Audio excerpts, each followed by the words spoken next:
In a cold October night, Chris stood at the plate, knees shaking, palms sweating, and heart rapidly beating. Chris prepared to take place in his last Little League game at 11 years old, and the first one to take place under the lights. The team Chris played for, the Orioles, matched up against the Red Sox, who had an undefeated season to this point, with an 11-0 record. The Orioles had already lost the Red Sox twice during the season prior to this game, and Chris had little confidence entering this last game. Regardless, Chris knew he had to make the most of this situation and enjoy himself in the company of his teammates, coaches, and slew of parents gathered around the entire field. The Red Sox took an early lead right away, but the heart of Chris and the Orioles would not fall without a fight. They clawed their way back to tie the game and force it into extra innings because of the tied score after the regulation 6 innings. The hours passed, and as the hours accumulated, and tension mounted among the teams and spectators. Finally, in the bottom of the 9th inning, the Orioles put together a streak of hits and had bases loaded with 2 outs, and Chris strolled up to the plate. Filled with energy and excitement, Chris found himself in the position that he had only read about in storybooks. Before going to bat, Chris's coach, Mr. Lepley, told him to just hit something in the air so the man on third could score and the underdog Orioles would finally conquer the mighty Red Sox. Chris did just that as he hammered a line drive over the center fielder's head and won the game for his team. David had finally conquered Goliath, Chris thought to himself. It took over an hour for the excitement to settle and for the parents to finally take their children home. That night, Chris slept on cloud 9, a memory that he would always remember, an experience of praise and responsibility for carrying the team to victory, taking part in a sport that he showed true skill at, and discovering a love in his life that he would always remain involved with. Chris took this whole experience as a chance to take in the lessons life could teach him, like hard work paying off, self-confidence resulting in positive outcomes, and humbleness and good sportsmanship. Chris never surpassed the tallest kid, never matched against the strongest kid, and never knew as much as the smartest kid. But what he lacked in height, strength, talent, and natural ability, he made up with through heart, loyalty, commitment, and hard work. Taller than most kids in his class, Chris never felt intimidated by others physically. As he grew older, he took advantage of this height and size advantages through a variety of sports and activities. He would always wake up every morning and rub the sleep away from his glowing blue eyes, comb his shining blue hair, get dressed in his crisp white shirt, pleated navy blue pants, clip on his matching blue tie, and prepare for his long day at school. Chris always took pride in the way he looked, always had his shirt tucked in, wore appropriate dress socks, and a matching belt. Not only physically did Chris tower over the majority of the other students, but emotionally Chris exhibited a strong-willed personality and had no problem putting his size to good use against bullies. However, Chris's mother worked as the secretary at the school he attended, so he did not want to start trouble with anyone or get sent to the office for fighting. For the most part, he stuck to his goal, except for the times that he felt the need to prove a point that he could stand up for himself and fight back. His mother never approved of this lack of self-control in those situations. Regardless of the social life of Chris at a young age, he never had any problems excelling in the classroom. Anything below 100% remained unacceptable to him.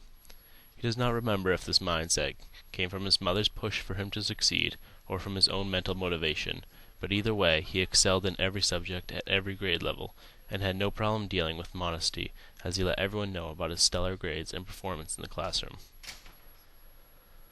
While taking part in many sports as a child, Chris fondly remembers his experience with minor league baseball at the age of 10 years old. He remembers his dad joining in to help coach the team with Chris's best friend's dad, Mr. Lepley. Chris loved the effort his dad put into coach, even though he had no athletic ability whatsoever. To Chris, it did not matter that his dad could not hit ground balls to warm up for a game, how he could not throw the ball over the plate for batting practice, or how he had no idea how to organize the team to fill all the positions. His support of the effort Chris put in to learn a new sport made Chris appreciate his dad's effort to learn with him. While Chris loved playing in games and the pressure situations and seeing all his friends, he hated leaving his other friends from other baseball teams to go to practice. He remembers a conversation that happened all too often with his mother that had the same result every time. "Chris, time to come in and get ready for practice," his mother shouted to get his attention. Annoyed and angry, he responded, "Just call Mr. Lepley and tell him I'm sick. I'll go tomorrow." "Chris, you signed up for this, not me. If you don't want to play baseball, then you don't have to, but you made a commitment to your team this year and you're not going to break it," his mother replied. Groaning and realizing he would never win this argument, he agreed to go as he made his way unenthusiastically, full of guilt, to the house. Looking back on these arguments, Chris realized that it made him a better person for sticking with it and made his mother, father, and coach proud of him. It taught Chris the valuable lessons of responsibility and allowed him to realize his true love for the game. Though committed to his schoolwork and playing baseball in his spare time, Chris found one companion that remained with him through all of his activities. While Chris enjoyed the company of his friends at school and his teammates at baseball, Chris could always come home to his soulmate, his kindred companion, his best friend. In the 2nd grade, Chris's mother brought home a black lab named Max. Only 6 years old when he arrived at the Orluk house, Max slept for hours on end when Chris attended school, but immediately filled with excitement the second Chris stepped through the door. Chris loved the dog and would always be playing and laughing with him. Max kept Chris active by going for walks and playing in the backyard. While Chris had learned responsibility from feeding him, giving him water, and giving him exercise, he could tell that Max appreciated the attention, as Max never left his side. The cries for attention, the wagging of the tail, the excitement he showed day after day, sleeping on various furniture around the house, let Chris know that Max loved him, and that made all the time spent taking care of Max worthwhile. Through Chris's childhood, he remained active, and always looked for new activities to take part in, which led to his discovery of the game of golf. Nothing beat that feeling of driving up to the course, seeing the grassy hills emerge, stepping out of the car, throwing his bag over his shoulder, and making his way toward the green with endless possibilities swirling through his mind. He immediately took in the sound of the lawnmower riding through the holes, the smell of freshly cut grass wafting through the air, the sight of rolling hills further than he could see. He would always arrive at the crack of dawn, surrounded by a green abyss, the most exquisite playground, where he put the rest of his life on hold, as he stepped away from his hectic lifestyle into a world full of childlike awe where he belonged. He discovered this love in his life at an early age and continued to take part in this hobby for years to come. Chris never feared growing up.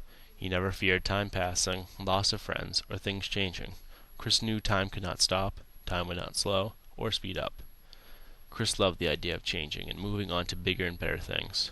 In retrospect, however, Chris wishes he grasped time a little tighter and did not let it slip so easily.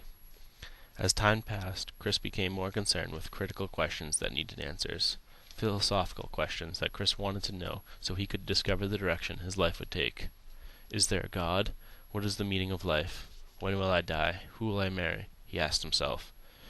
Chris's childhood taught him plenty about himself and the world around him as he grew up in a loving family with positive influences all around him. While key people in his life like his mother, father, coaches, teachers, classmates, teammates, and other mentors taught him many life lessons and important things needed to get by in life, the most valuable lessons Chris experienced as a child involved ones that he learned on his own. Whether through playing sports, sitting in the classroom, hanging out with friends, getting punished, getting rewarded, learning about life and death, or spending time with his family. The most important lessons in Chris's life as a child involved him experiencing things for himself. Learning right from wrong, good from bad, beneficial from harmful, helped Chris develop into the person he has become.